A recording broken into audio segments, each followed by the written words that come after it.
Hey guys, welcome folks. I hope you all are doing good.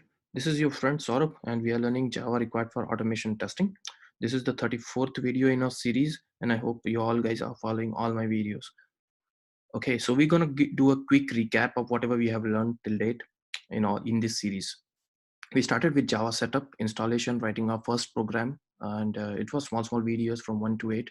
Then we jumped to understand the Java method, Java class, what is package, all those things. And then we also saw what are the different type of Java data types, string methods, how to define an array, what is an array. All the videos we have covered from 10 to 18. Access modifiers, parameter passing, basically how to call a method signature, and return types and all those things we understood in your video number from 19 to 23. What is class, getter, setters, and then we also understood what is constructor, why we need it. Then different conditional statements like if else, switch case. We understood that in video 24 to 27. Then starting with 28, we understood the different loops, right? For loop, while loop, and we also did some exercise, I believe, using condition statement and loop like for and if inside all those combinations. Then there was a bonus session, a webinar from myself for an exception handling. It's almost an hour, but you can skip that if you are not ready to watch that. But I would say just give a chance. It's a 1 hour webinar, and I think it's very good to understand what is an exception, the exception hierarchy, and how do we catch it. What if we don't catch it, and all those things I have talked in that webinar. But feel free to skip it in this series. If you are not comfortable at this stage, you can always go back there. Okay. Then we understood what is method overloading and overriding in 32 and 33. So far we were learning all these things in incremental way. I have received a lot of emails from most of you who are learning from this series with a lot of questions and doubts, and I'm really happy that you guys are actually putting an effort, doing a practice.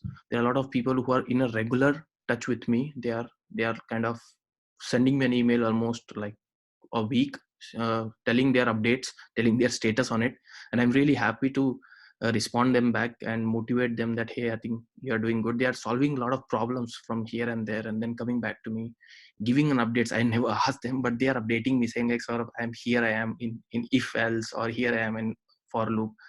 And I'm really happy to see that kind of motivation. Thanks for that. Continue doing it. Also, I've received a lot of questions asking sort of when we're going to learn oops concept, when we're going to talk about abstraction, polymorphism, inheritance, and all that things. So stay with me, guys. Don't worry, I know those are important things, and believe me, I have tried to break the traditional approach of understanding first oops concept and then understanding the rest of the things. I'm going to definitely cover that. But stay with me. There are some more videos coming in this series, almost 10 to 15 videos coming, and you will learn those concepts for sure. Of course, I can't leave that concept in this series, so that's an integral part of any object oriented programming, and I'm definitely going to cover it. But the way I'm going to cover it is little different, because I want to teach you this in a very different way. And by the time you reach there, you will already realize that hey, I think Saurabh, we did this somewhere else back, isn't it? And that's how you connect those dots. So stay with me, and from here onwards, we're going to talk about those concepts, oops concept, or I would say object oriented programming concept. Very important. So see you in this video, and let's go ahead and understand them now.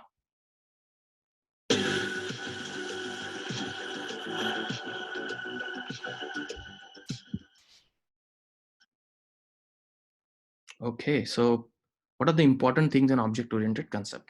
We're going to start about inheritance. So in a simple word, you would have heard people talking about what is inheritance. So some people say like, I have inherited this something from my father, right? When you say, hey, how do you know this? Some people say that I think my grandfather used to do it and I have inherited this quality from him, right? Just keep that example in your mind. It is going to help you to understand the concept. We'll talk in our further sessions. Polymorphism. Poly, multiple, right? So person who has something multiple. So let's say multiple qualities, right? Just keep that thing in your mind. Abstraction, I'm not going to talk about it right now. So stay with me. We're going to learn about that as well. Encapsulation. From name, you understood that something is inside a capsule, right? Something is protected inside a capsule. So with that understanding, just as of now, just keep this high level things in your mind. that any object-oriented programming, I'm not talking about Java. If you understand this basic pillars, you'll able to learn any new programming language pretty quick. The reason because you know basics. And what are those basics? From starting from this video, we're gonna talk about that in detail. And I'm not gonna talk about in theory. Believe me, guys, I've been into that kind of situation when I was learning Java. That there is a dog, and then there is an animal, there is a bus, color, dog barks, behavior. I'm not gonna talk about all that thing. I know uh, that confuses a lot. I remember my days when I started learning Java, and my tutor taught me about having an object with a behavior and color and quality and blah blah, and I was like, man, I don't understand, tell me why it is needed, right? So I'm going to talk about exact implementation in a very friendly language. That's how you will understand it and remember it. Most important, I don't want you to only remember for this session. I want you to remember it throughout your life, and that's how I'll try my best to explain you. So let's talk about in this particular sequence. So first we'll talk about object. Forget about rest of the things. What is object, why we need it, how do we create it? So that will clarify ourselves first in this video. Then the class. I think you have already seen my video, what is class, why we needed class. Go back and watch that video once again if you want, as a refresher before you jump on this. But yeah, once we understand object, we can understand class, and then rest of the things will follow. Inheritance, polymorphism, abstraction, and encapsulation. And believe me, all this is very simple, guys. Very simple. The only thing is, with the name, sometimes you might get afraid, right? Hey, what it is and what is polymorphism, inherit. Don't worry, they are easy. I'm gonna make that easy for you, right? So be with me. So let's understand about object. Now erase everything about whatever we have talked, inheritance, polymer, blah. Just forget about it. Let's concentrate only on object. Object oriented programming. What does it mean? So before even I talk about object, let's say a building and house, right? You use bricks or you use wood. So means I have been into a lot of countries, at least 3 countries. In India, most of the construction happens using concrete, right? And bricks. Here in US, most of the construction happens in wood. So the basic material used in a construction of a building is different, right? So if I want to say that concrete oriented building, you'll understand what I'm talking, right? You'll say like building is made up of, let's say, concrete, right? Or a wood oriented house. Very bad example, guys, but I'm just trying to give you a context that, okay, the house is the basic ingredient used in construction of house is wood, right?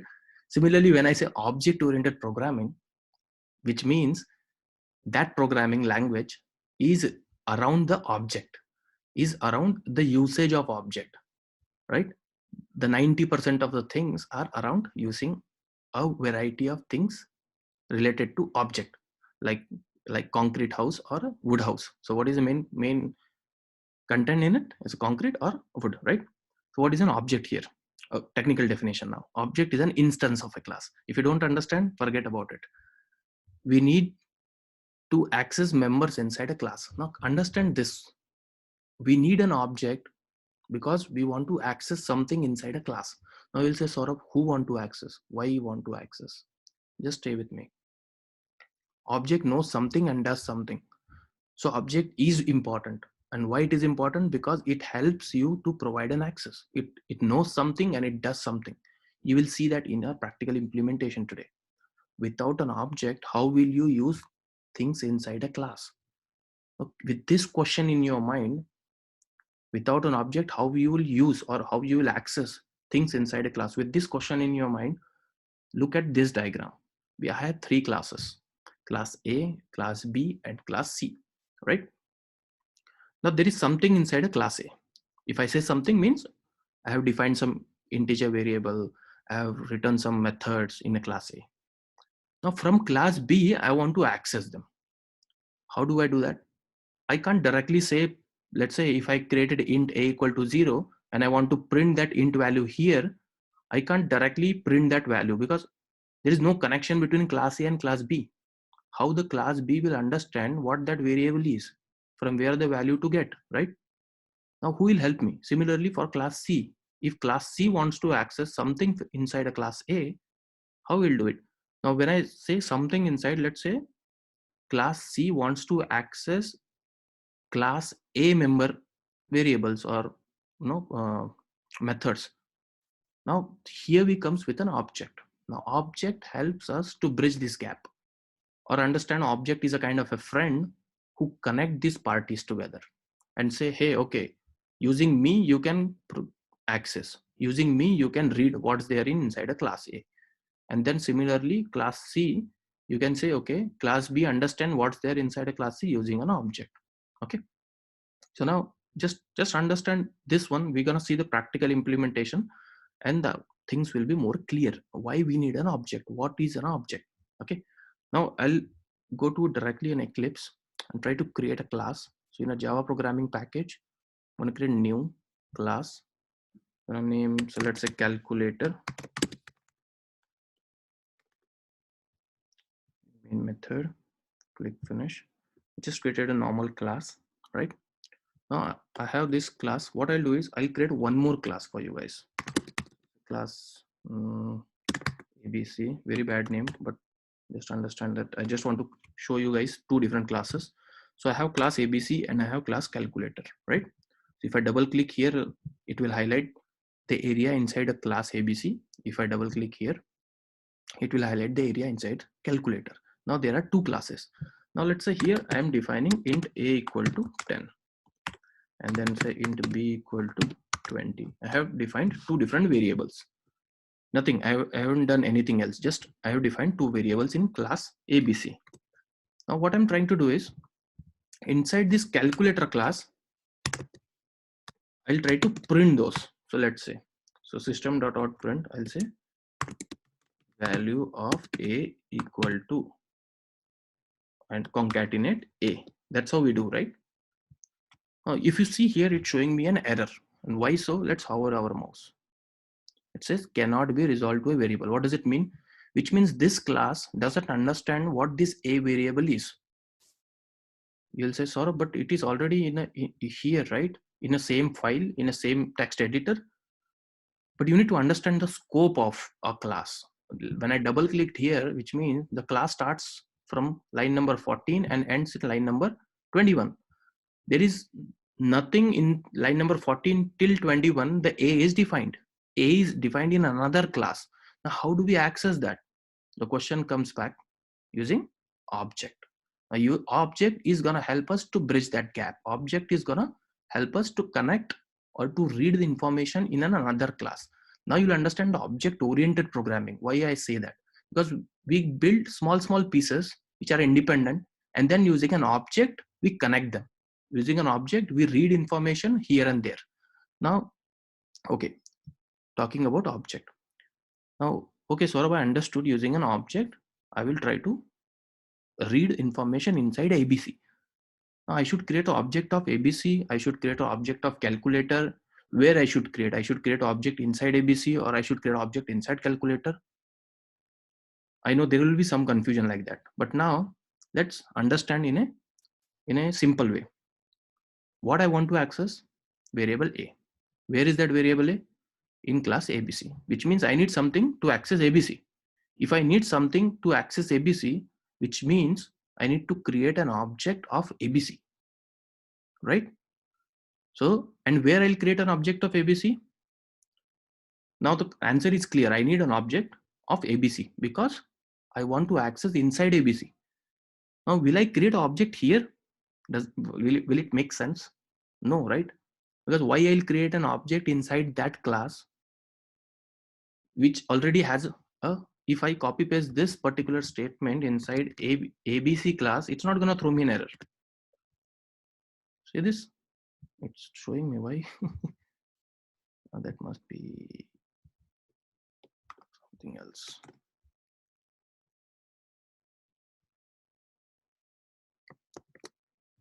Okay, so if I try to access that variable here, it's not gonna throw me an error because it knows that what that a variable is. Okay, but if I try to access that variable from another class, then it's showing me an error, which means I need to create an object in another class. So here I need to create that object so that I can access the class ABC. Okay, now let's go back to our slides and try to understand how do we create an object. It's very straightforward syntax, guys.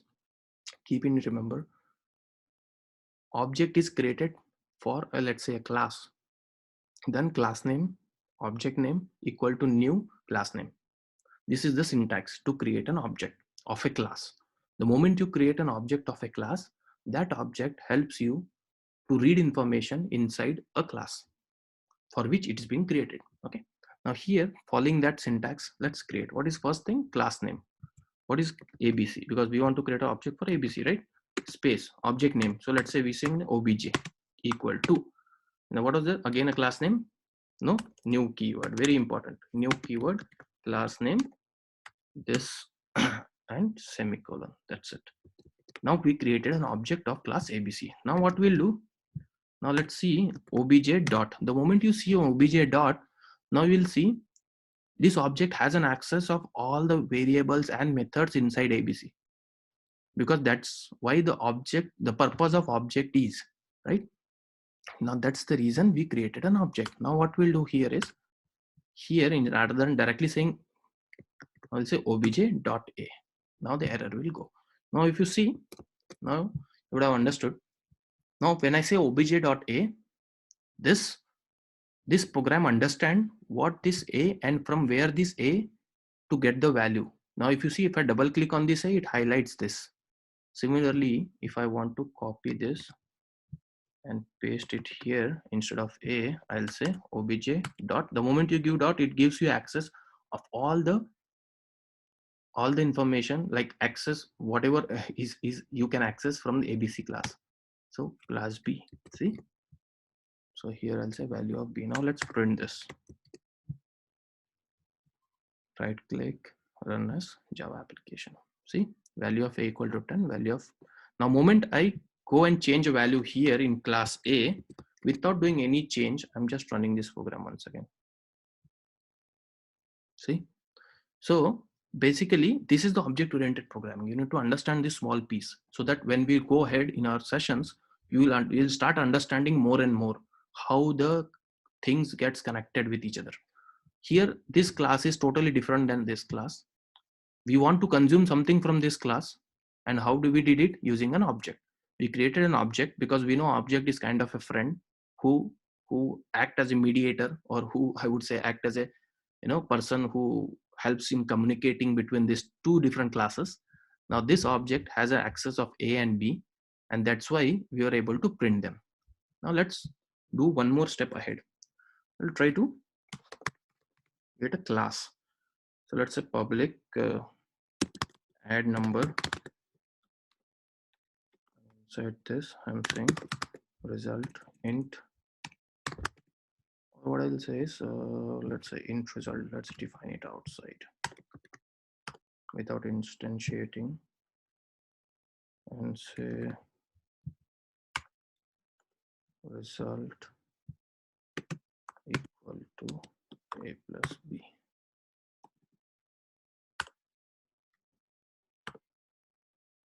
Why it's showing an error? Let's say set return by type, right? Which means this method needs to return something, right? So let's say void. I don't want to return anything as of now. Just a very simple method. Public void add number. What it's doing? It's adding the result A and B. That's it. Now let me print the value of result. Now observe this carefully. I want you to understand this. Just give a dot. Now it will also give you access to result. See, in the drop down I can select result. Now when I try to print the result value, I want you to understand this, guys. See, oops, here I should say result. Okay, anyway, but it's what it is saying, result 0. Why? Because we haven't entered inside this method. We haven't called a method. We only trying to access a variable and trying to print it. In a Java, if you don't initialize a variable, it's gonna, especially an int variable, it's gonna print 0. Not like C language. If you remember the garbage handling and all those things, right? It's gonna print the garbage value if you don't instantiate, and that doesn't happen in Java. If you don't initiate the integer variable, it's gonna consider it as 0. That's why it's printing it as 0 here, right? Because you haven't initialized it, or the current value of a result is 0. Now how it will update it? Only when you call this method. Now how do we call a method again? Now we have understood how to use a variable from another class using an object. Now we will understand how to use a method using an object. Same thing, obj dot. Now you see add numbers. Now it is also giving you an access to call that method. Now that's it. Very simple, guys. Now what we are doing in line number 25, we are calling a method. What this method is doing, this method is updating the result variable value by adding this 2, storing it in result, and now when it will try to print a result, it has the updated value. You getting me? Now let's see this. Right click, run as Java application. Here we go. See this? Now result is not 0 because in line number 25, using this object, we call this method. This method has updated the result value, and then we are printing it here. Now if you guys just want to see a little bit more variation, I'm going to add this same statement before calling an object. Sorry, before calling a method. Just for readability, I'll give a space. Now here it's going to print a result, and then here it will call the method, and then it will again print a result. We'll see the difference. Right click, run as Java application. What is that? Okay, unsaved. That's fine. Save it. Now see, the first time it printed a result which was 0 because by that time we haven't called the add number method, and that's why it didn't update the value of result variable. But the second time, in between that, it called the add number method which updated the value of result variable, and that's where it used. So this is important for you guys to understand. If you understand this, the rest of the journey is going to be easy for you, understanding all the remaining object oriented concepts, including inheritance, polymorphism, abstraction, right? So don't worry, they are all easy. Like this one, it was easy. Just sometimes you keep that technical jargons aside, just try to understand in a friendly way that why I need it. Okay, this makes sense, and that is the reason I need it. If you know that, believe me, you will start programming, your curiosity will increase, and more things you will understand eventually. But right now, if you are building your concepts, try to minimize those too much technical jargons and lot of difficult complex examples some people throw to you. Keep them aside, understand it in this way, and then you will understand that it's very easy and it's an interesting. Okay,